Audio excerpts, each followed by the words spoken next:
on the water until they were done, and we had to wait for their convenience for them to switch off water. So my sincere apologies, to switch on back water.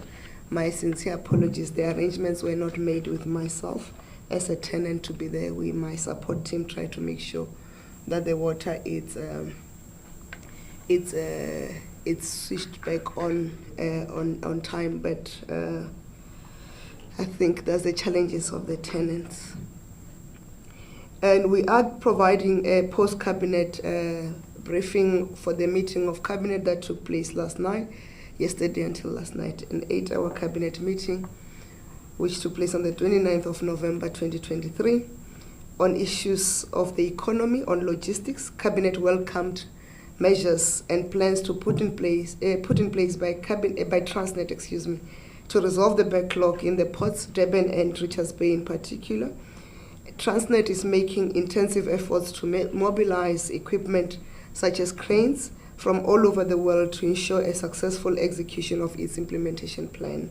The progress made by Transnet in clearing most of the backlog at the Cape Town Container Terminal, commonly known as CTCT, with only one vessel at Anchorage is encouraging. Transnet remains committed to work with all role players to address the challenges within the logistics sector. On infrastructure development, Cabinet welcomed progress that is being achieved in the development and revitalization of infrastructure for social development. In this regard, Cabinet is pleased by the opening of Dr. Bixley Kaisaka Seme Memorial Hospital in eThekwini, KwaZulu-Natal. The hospital was opened by President Ramaphosa. This hospital will service the growing healthcare needs of the approximately 1.5 million residents of Inc., which is Inanda, Ntuzuma, and KwaMashu, and the communities adjacent to the areas. In addition, Cabinet is also pleased with the opening of Umgugundlovu TVET College, Msinga campus, in KwaZulu-Natal by the Minister of Higher Education and Training, Science and Innovation, Dr. Blade Zimande. The TVET College campus, which was built at a cost of 143.5 million, offers training in areas such as farming, management, and mechatronics, amongst others. The campus is part of government's commitment to ensure that there is at least one TVET college per district and more than one in districts with a larger geographic spread. It is part of government's continued and intentional investment to improve access to post-matric education as part of equipping the nation for the future.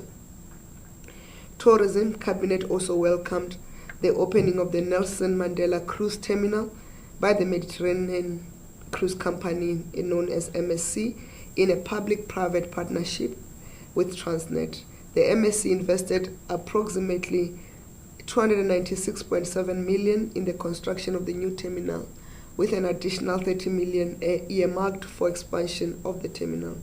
Cabinet echoed the sentiments of President Ramaphosa when he said at the opening, "The multi-user terminal has made Durban an even more desirable destination for cruise ships from all over the world," close quote. On SA Connect starting to gain traction, Cabinet welcomed the launch of the Gigabyte Mesh Network in Ward 1 of the Greater Kokstad local municipality in Herigwala district of KwaZulu-Natal, that is connecting 1,600 households and enabling at least 6,000 community members to access broadband services. The first Gigabyte Mesh Net wire by Mzansi Comment in the Herigwala district is part of government's SA Connect program that aims to achieve universal access to the internet, and that is funded through the Broadband Access Fund. This network renders Ward 1 of the Greater Kokstad local municipality to become the first wall-to-wall connected site in the KwaZulu-Natal province of South Africa. The Broadband Access Fund has empowered SMMEs, who are ISPs, that is internet service providers, across the country to support the creation of direct and indirect job opportunities for designated groups such as youth, women, and people with disabilities. In the Herigwala district municipalities, more specifically, the Broadband Access Fund has been able to empower 12 SMMEs. These are subcontracted by Mzansi Comet, while creating 79 job opportunities for youth, women, men, and people with disabilities. On the fight against crime and corruption, on cooperation with international crime fighting efforts, Cabinet commended the Hawks, who, with the cooperation of the Airports Company of South Africa, spearheaded an operation that arrested 5 suspects at the OR Tambo International Airport on the 15th of November 2023. The suspects were arrested on allegations of drug trafficking, contravention of the Civil Aviation Act, and contravention of the Customs and Excise Act. These arrests are linked to a consignment of drugs recently seized in Australia.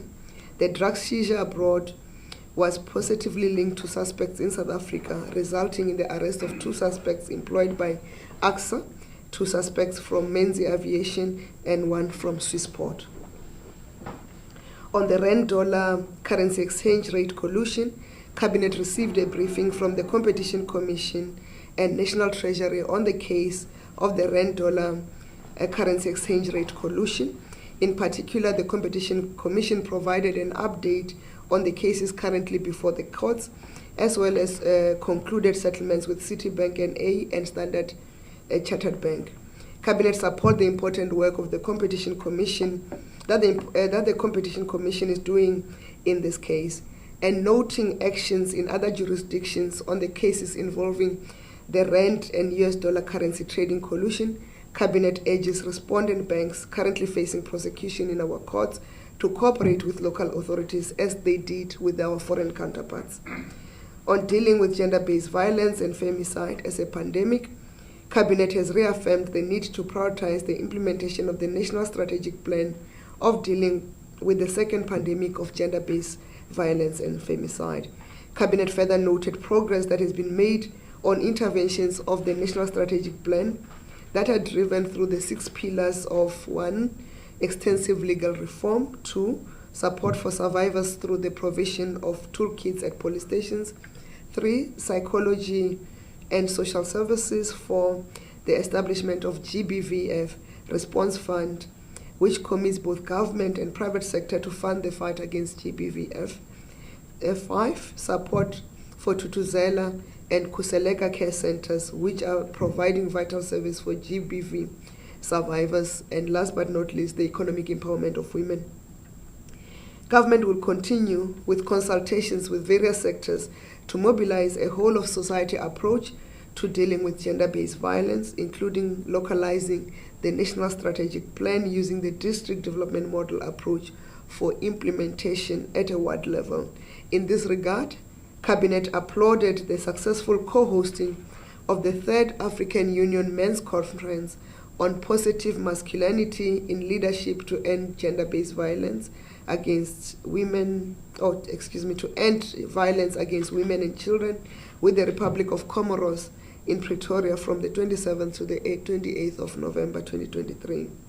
The Men's Conference provided an opportunity to consolidate the bold efforts that the heads of state and other sectors have taken towards ending violence against women and girls on the continent. These efforts include accountability for the implementation of the Kinshasa Declaration and the decisions made at the 2023 February Heads of State and Government Conference on negotiating an AU Convention on Ending Violence Against Women and Children. On the international agenda, the BRICS Extraordinary Joint Meeting on the Middle East. Cabinet welcomed the convening by President Ramaphosa as chair of the BRICS Group of Nations of an extraordinary joint meeting on the Middle East, which was also joined by the United Nations Secretary General Antonio Guterres. As a prominent voice for the Global South, the outcome from the extraordinary meeting bolsters the international call for solidarity, tolerance, and dialogue for the people of Palestine and Israel. The BRICS leaders unanimously called for accountability in the conflict, which has claimed the lives of thousands of people and left many displaced. Cabinet reaffirms the call by the BRICS nations for a comprehensive ceasefire and an end to the violence, including the deplorable killings of civilians and indiscriminate attacks that also target civilian infrastructure. Cabinet is hopeful that the exchange of hostages and the temporary pause in the hostilities for humanitarian assistance to reach Gaza provides an opportunity to negotiate a comprehensive ceasefire and a more permanent solution to the plight of Palestinians and the security concerns of the people of Israel. On the 28th Conference of Parties COP to the United Framework Convention on Climate Change, this year is COP28, South Africa is participating in the 28th Conference of Parties to the UN Framework Convention on Climate Change in the United Arab Emirates from the 30th of November to the 12th of December 2023. The conference will see the first global stocktake, which will provide a comprehensive assessment of progress since the adoption of the Paris Agreement in 2015 and help inform parties to prepare for their next nationally determined contributions. The South African delegation has a mandate to negotiate for the full implementation of the United Nations Framework Convention on Climate Change and the Paris Agreement, including global goals on mitigation, adaptation, and means of implementation for climate action. The focus for South Africa is on 1. The urgent need to enhance international cooperation for climate action across all spheres of the economy and society. 2. The need for scaled up and new quantified long-term goal for finance that is based on the needs of developing countries and backed up with a collectively negotiated implementation roadmap. 3. The need to build momentum for reform of the global financial system so that multilateral development banks and other financial institutions can offer scope of finances required for the climate transition, particularly in developing countries. And 4th, on progress on establishing the global goal on adaptation with appropriate new and predictable financing. The country, meaning South Africa, will also launch the South African Pavilion on the 6th of December 2023 at the COP28. The South African Pavilion will provide the global community with evidence that multiple sector collaboration in Africa is working to mitigate the effects of climate change and showcase work in transforming economies, building resilient society in a just and equitable manner. On cabinet decisions, the final next generation radio frequency spectrum policy, Cabinet approved the publication of the final next generation radio frequency spectrum policy. The purpose of the policy is to address gaps and limitations that were identified in the 2016 National ICT White Paper and prepares for the amendment of the relevant sections of the Electronic Communications Act, which include unclear roles and responsibilities between the minister and the authority ICASA, which contribute to the inefficiency in the spectrum management of the country, 2, the gaps in the spectrum management regime, 3, an exclusive spectrum regime that benefit a few and bigger players, and lastly, the inefficiencies towards extending broadband access to rural, remote, and underserved areas. The draft white paper on electric vehicles. Cabinet has approved the white paper on electric vehicles that aims to ensure South Africa becomes part of the global shift from internal combustion engines to new technology vehicles, commonly known as electric vehicles. The policy supports investments in the development and expansion of new and existing manufacturing plants to support the production of electric vehicles in the country. South Africa's automobile industry plays a critical role in economic growth and supports thousands of jobs, and the country is also endowed with mineral resources that positions it to become a key and strategic player in the full electric vehicle value chains. On draft human settlements white paper, Cabinet has approved the publication of the draft human settlements white paper for public comments. The white paper is intended to strengthen the department's approach of providing sustainable human settlements. The white paper informs the government's approach to utilizing tailor-made subsidy instruments that target poor households and vulnerable groups, such as people living with disability. The policy promotes coordination between the 3 spheres of government for effective and efficient delivery of human settlements. The policy will enhance the realization of rights for South Africans to adequate housing, sustainable spaces, including supporting economic opportunities and social cohesion. The draft policy on water and sanitation services on privately owned land. Cabinet approved the draft policy on provision of water and sanitation services on privately owned land. The draft policy seeks to explore ways to redress the provision of water services to residents on privately owned land by ensuring that there is access to safe and potable water supply and sanitation. This will be supported by appropriate health and hygiene practices for the people living in those lands that are currently out of municipal distribution networks as envisaged in the Water Services Act.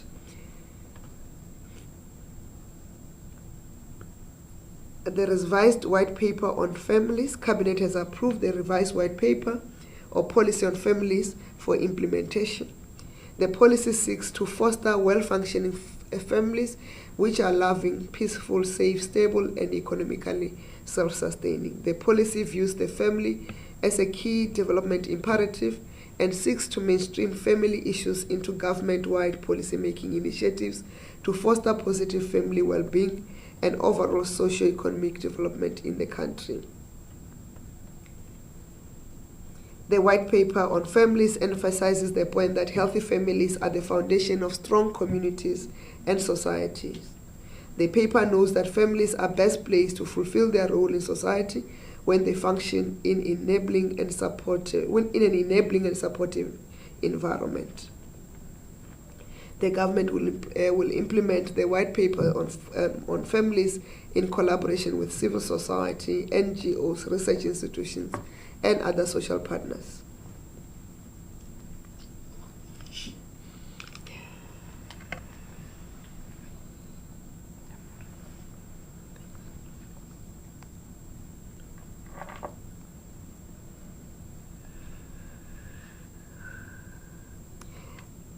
Update on the development of a comprehensive student funding model for post-education and training.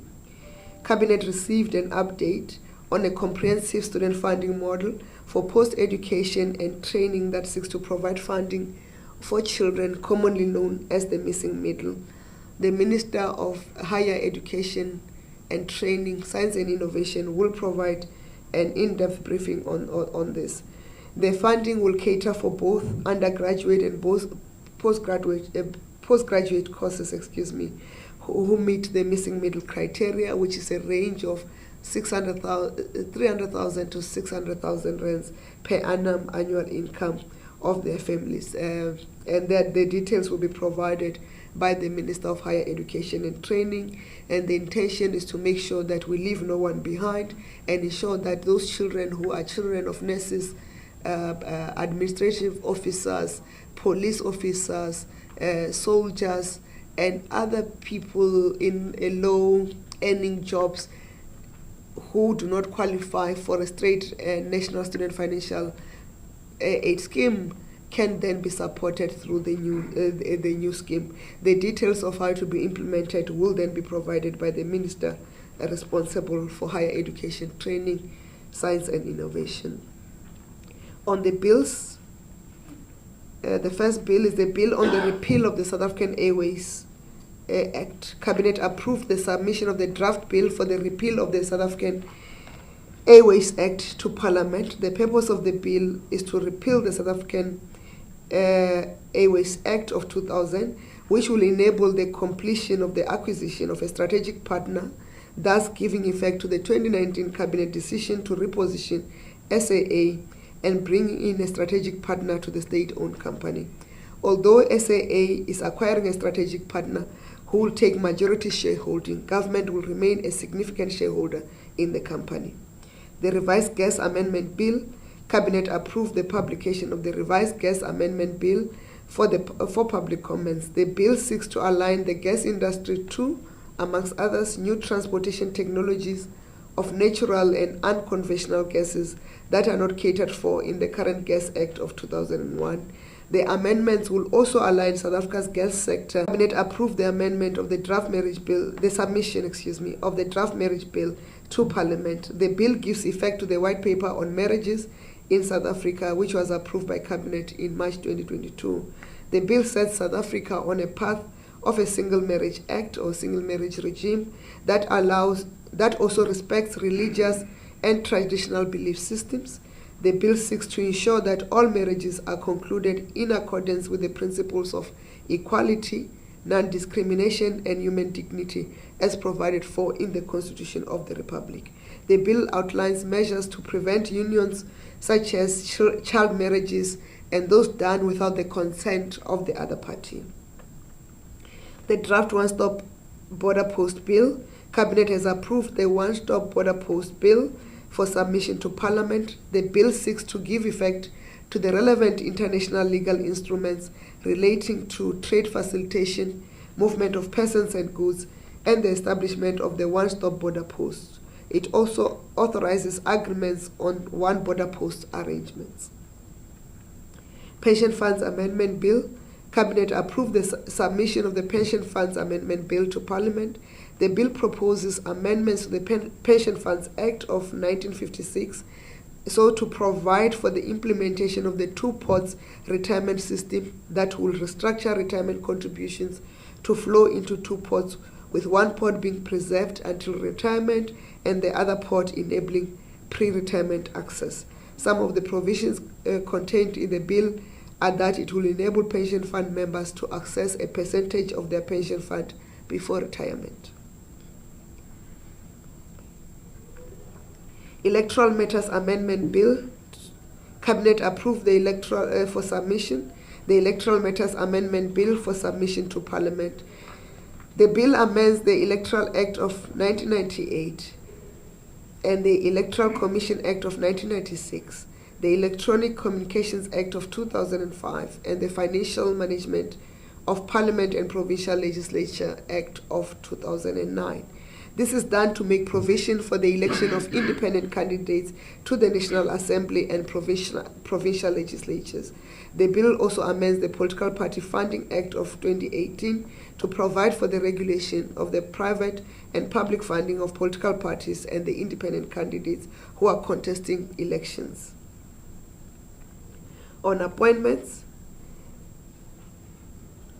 we announced the appointment of Ms. Ntswaki Shweshweku as Chief Executive Officer of the MDDA, Mr. Sfiso Mdakane as the Director General of the Department of Public Works and Infrastructure, Dr. Mukodilwa Elikiam Alek Muyemi as Director General of the Department of Human Settlements. On the upcoming events, World AIDS Day this year marks the 25th anniversary of the global commemoration of World AIDS Day under the theme Let Communities Lead, and the Deputy President, His Excellency Paul Mashatile, in his capacity as the chairperson of the South African National AIDS Council, will lead the official commemoration in Mandeni, Ilembe district of KwaZulu-Natal on the 1st of December. The Free State, the District Development Model Presidential Imbizo in the Free State, President Cyril Ramaphosa will be accompanied by members of the executive and also other spheres of government in the District Development Model Presidential Imbizo to the Free State Province in Lejwe-Leputswa District on the 7th of December 2023.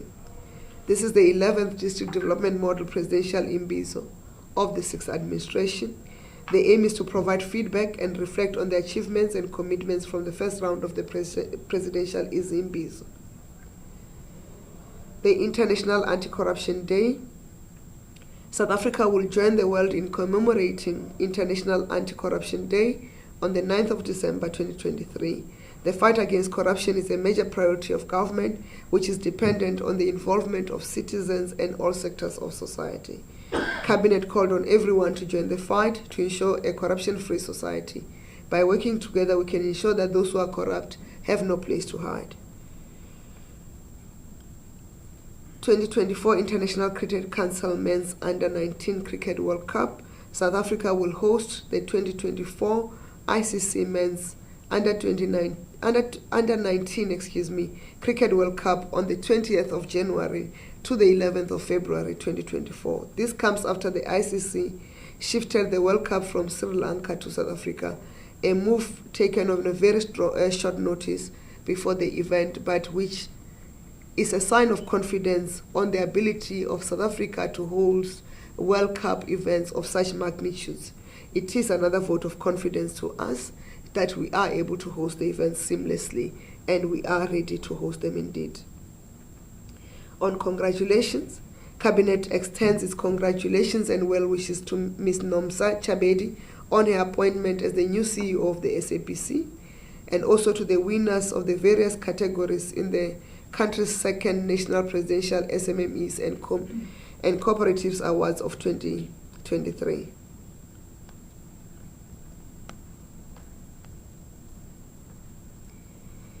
Cabinet wishes Banyana well as they fly our flag high at the Women's Africa Cup of Nations qualifier against Burkina Faso at the Lucas Morepe Stadium on the 4th of December 2023. We call upon the whole of Tshwane, the whole of Johannesburg, and the whole of Gauteng to fill up Lucas Morepe Stadium. And I cannot emphasize that Atteridgeville must be fully out in full force with the colors of our only national team in football. Cabinet wishes to extend its condolences to the family and friends of the legendary Springbok Hannes Strydom, who was an integral part of the 1995 Rugby World Cup winning team. To Commissioner Lindiwe, the family and friends of Commissioner Lindiwe Octavia Ntuli Tlobatla, who was committed gender activist who served on various committees in the Commission for Gender Equality. To the family and friends of Papi Komane or the Komane family, the football community at large, and the fans of Orlando Pirates in particular, on the passing of the larger-than-life former Orlando Pirates Football Club captain Papi Komane, his mother, Mrs. Rita Komane, and another member of the family who lost their lives in an accident. Papi Komane was also part of the Bafana squad that won the bronze medal in the Africa Cup of Nations in 2000. Cabinet wishes to extend its condolences to the families, friends, and colleagues of the 12 miners who tragically lost their lives in an accident at the Impala Platinum Mine, and wishes those injured a speedy recovery. South Africa has not experienced a mining disaster of this nature in a long while. And before this disaster, we were on track to meet our goal of only recording 41 deaths in mine as part of our safety improvements in the mines. We had wished to name the miners by name, but the process of identifying them by their families and notifying their loved ones is still on. Through the Department of Minerals, Resources and Energy, we will release the names of the miners and will continue to update the nations if there are other losses or in the recovery of those who are injured. Thank you very much.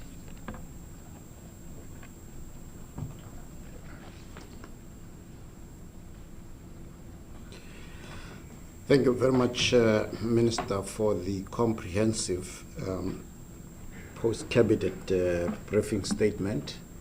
We will first ask the present members of the press in the Cape Town House to ask questions, and then we will go to the ones online. May I just repeat the normal procedure that we do of introducing yourself and the media house that you belong to. Let me just start now. I recognize you, sir. Good morning, Minister. Paul McJarter from Bloomberg. You mentioned the two-pot retirement system. Is Cabinet happy with Parliament's overriding of National Treasury's desire to have a start in March 2025 and Parliament insisted starting March next year, even though some insurance companies and that may not be have systems in line with that? That's the first question. Can I carry on with another question? Yes, please. Then also, has Cabinet been briefed on the possibility of the post office losing the contract to distribute SASSA benefits to grant recipients, and the implications that might have for the South African Post Office. And then finally, a geopolitical question, please. We had a long way. The US President Biden had promised to visit Africa this year, but he hasn't been able to keep that promise. Could you just give us South African government's response to this kind of event not happening, and if this indicates a loss in American influence on the African continent at all? Thank you. Thank you very much, Paul. Miriam? Good morning, I'm Legendary Maverick. We know Cabinet discussed the IRP yesterday. It's not part of your briefing today. Does that mean the IRP was returned to the ministry, the department? And if that is the case, what were the reasons for that, please? Thank you. Thank you.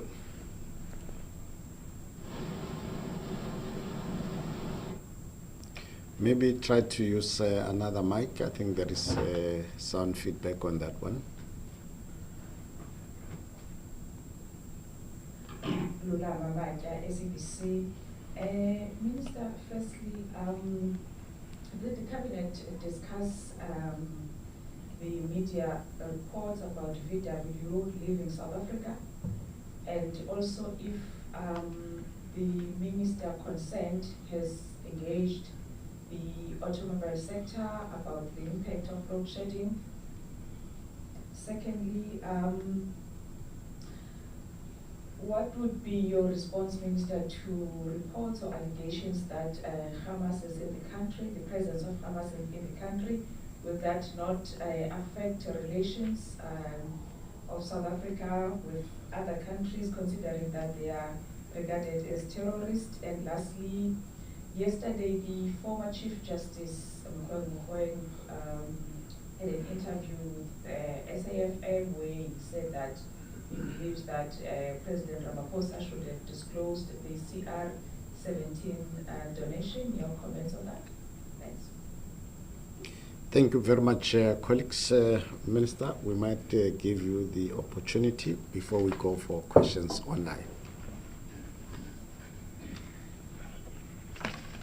Thank you for the questions.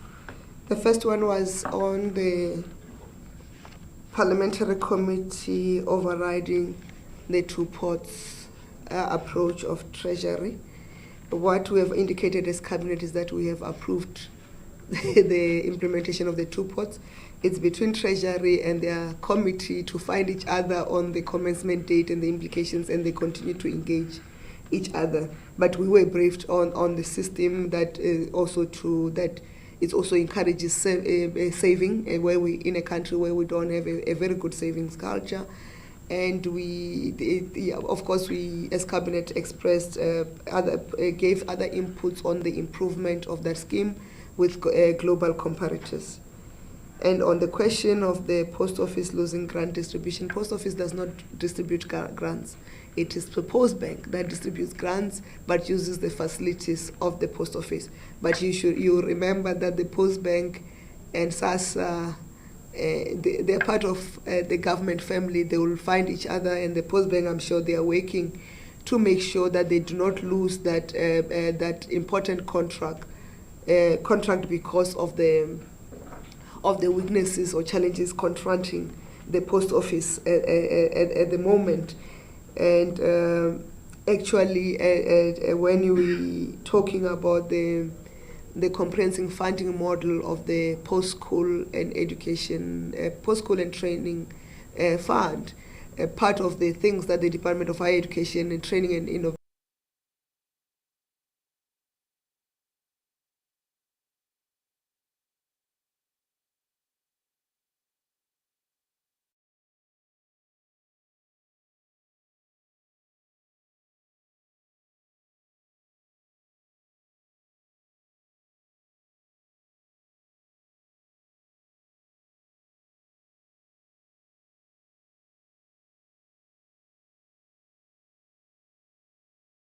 and training is considering strongly is the possibility of using the Post Bank, which is on its path to become a state bank, as one of the channels or the partners in that scheme. So I'm sure National Treasury, as the final mediator on the grants, will intervene, but it was not part of the briefing to Cabinet. I'm just providing that explanation. I will not know why the inability of President Biden to travel to Africa, we should have South Africa expressing a view. Our only issue is that as South Africa, we remain with very strong relations with the US, and if he was going to come to South Africa and he postpones because of other commitments, we accept that our own president have postponed travel commitments to other countries, and they are rescheduled because there are things that you cannot then estimate. On whether there was an IRP discussion in Cabinet, I do not remember releasing the agenda of Cabinet. And the agenda of Cabinet remains classified. What we have provided is what. So those who become sources and leak what is in the agenda of Cabinet or what is not, or decide to wish what should be in the Cabinet discussion,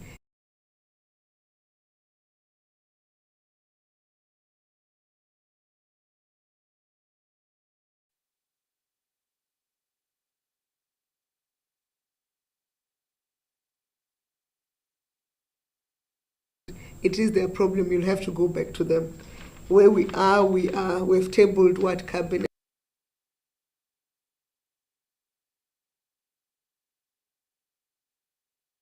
has done. Cabinet will also proceed. There will be a special Cabinet sometime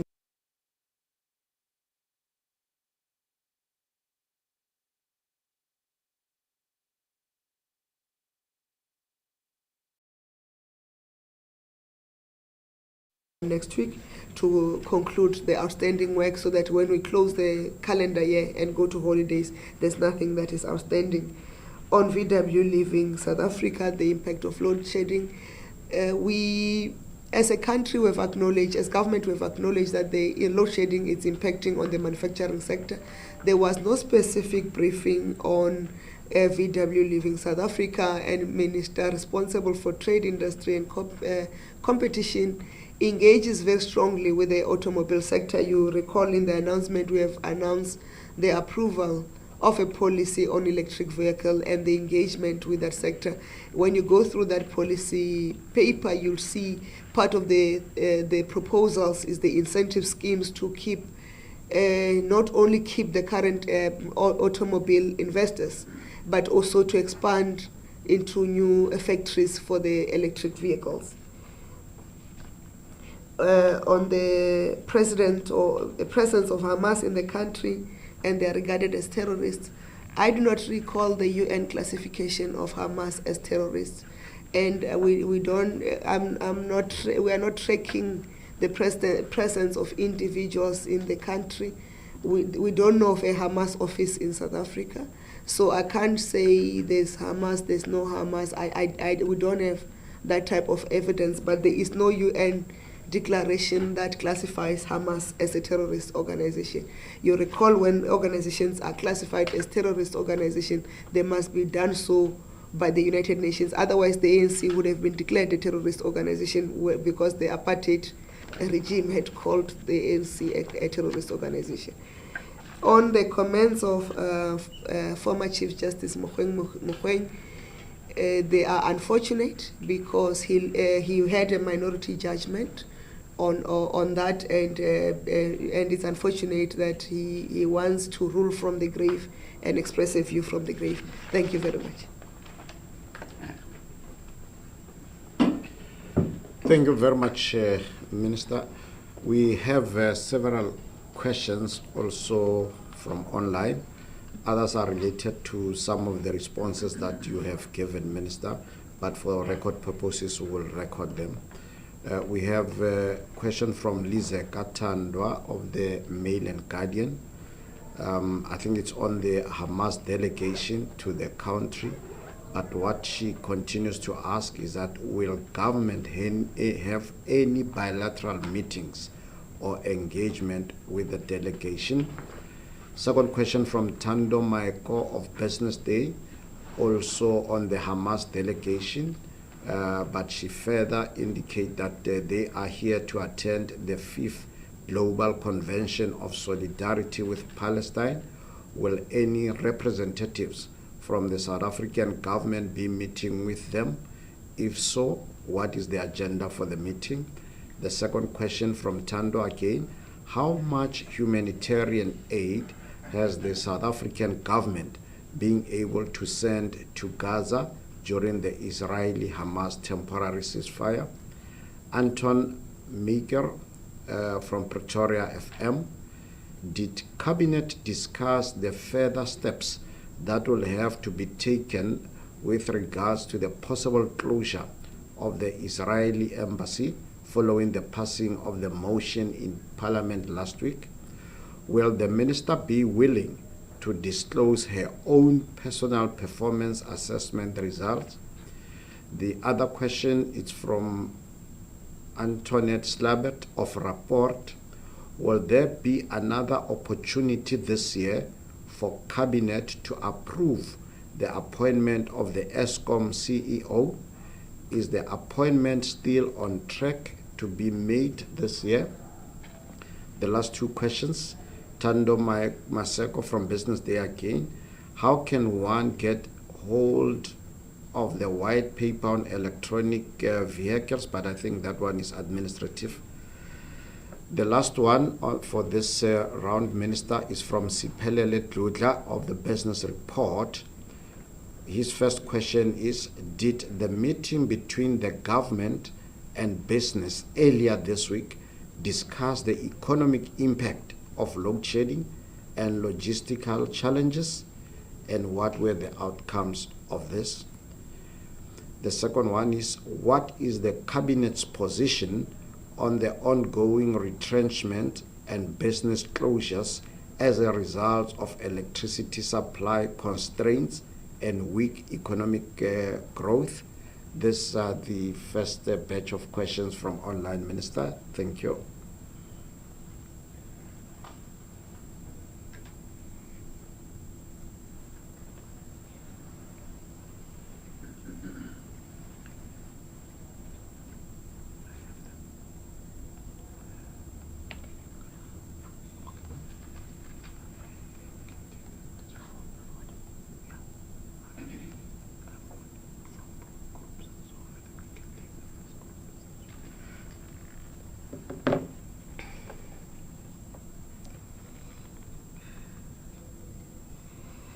So the first question is again the Hamas issue.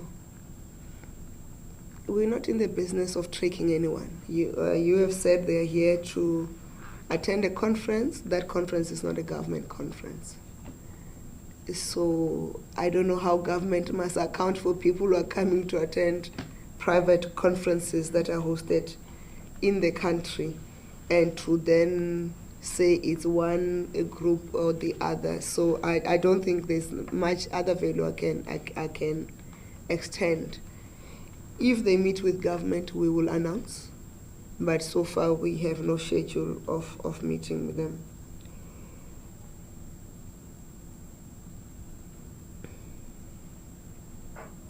And in terms of how much has the South African government extended as aid to Palestine, the South African aid effort is extended by the Gift of the Givers. It's coordinated through the Gift of the Givers, so the detail will be provided, can be accessed through them.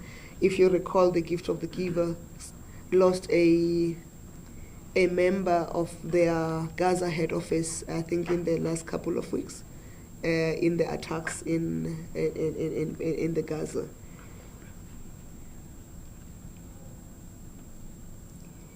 Whether Cabinet discussed possible steps to closure of the Israeli embassy. I've explained this before.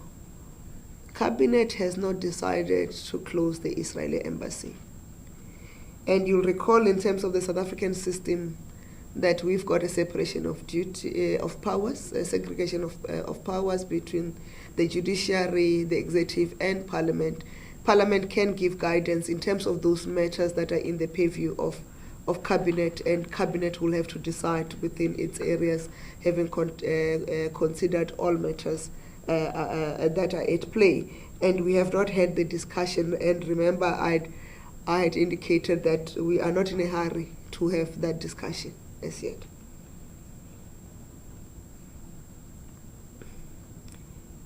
Whether I'm willing to disclose my personal performance assessment results, they are public. As soon as they are done, the president is done, they are posted in the in the government website, the DPME website. So I don't know why should I disclose mine alone when they are there, including my performance agreement. It's always there, what is agreed upon. So if you want any other one, if you want me to send it specifically, maybe you must find out who's my PA. They can send when they are released, but they are already public, so there's nothing for me to disclose more. Whether there's an opportunity to appoint a CEO of ESCOM, the CEO of ESCOM is appointed by the board of ESCOM. They can have the courtesy of informing cabinet of their decision. So far, we have not heard that, but we are assured that the announcement is imminent from the ESCOM side. On the electric vehicle white paper, it can be accessed at www.dtic.gov.za.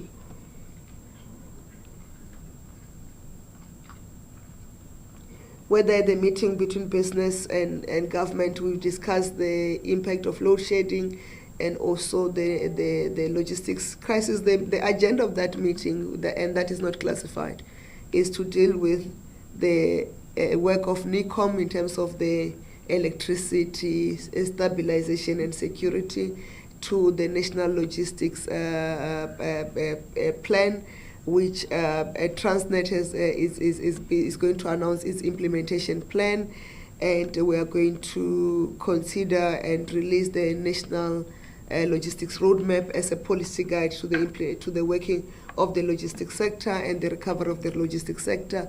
It also focuses on crime prevention, joint efforts on crime prevention. It also focuses on the image of the country, working on improving the image of the country. And in that regard, you'll recall that when we took a delegation, when we went to the US, including both during the envoys, the ministerial envoys, and also the UN General Assembly, commonly known as UNGA in South Africa, there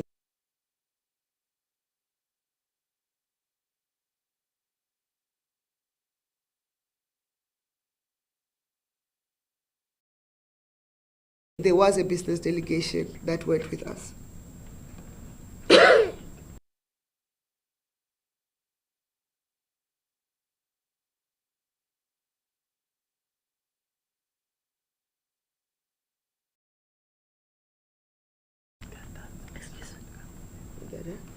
They say on the round I was asked that.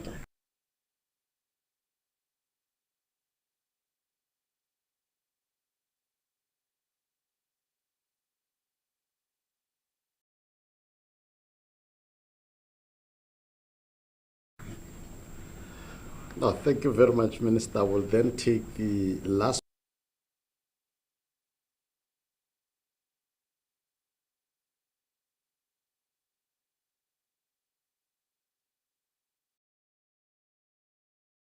Batch of questions.